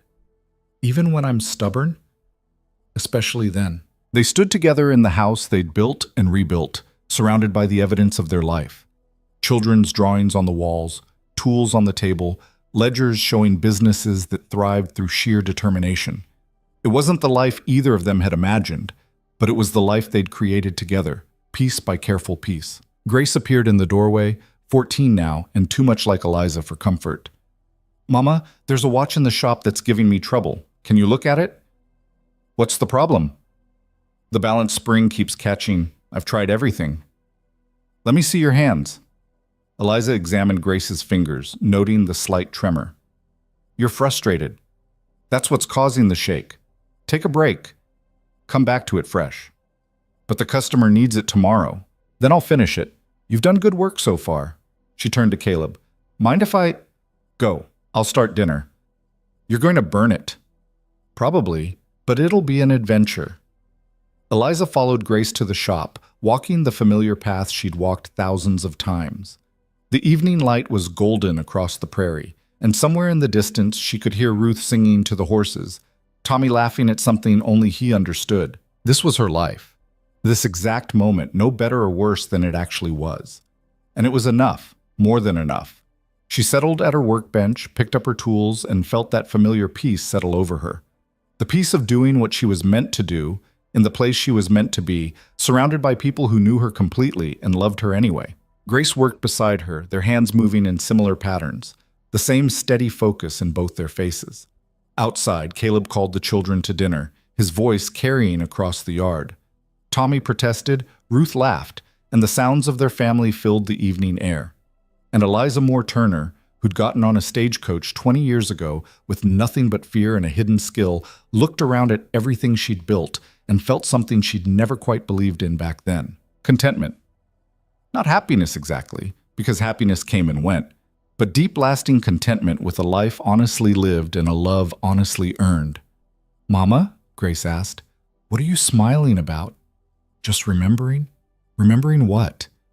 The day I met your father, how scared I was, how certain I was making a mistake. But you weren't. No, I wasn't. Eliza touched the watch at her neck, feeling its steady tick against her skin. Sometimes the scariest choices turn out to be the right ones. You just have to be brave enough to see them through. Grace considered this, then returned to her work. And Eliza did the same, her hands steady and sure, fixing what was broken and making it whole again, just like she'd been doing all along.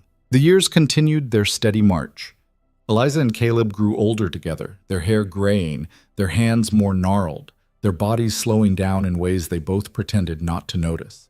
But they were still them, still partners, still in love, still building the life they'd chosen. Their children grew up and made choices of their own. Grace took over the shops, expanding into 3 locations and training apprentices who carried on the tradition.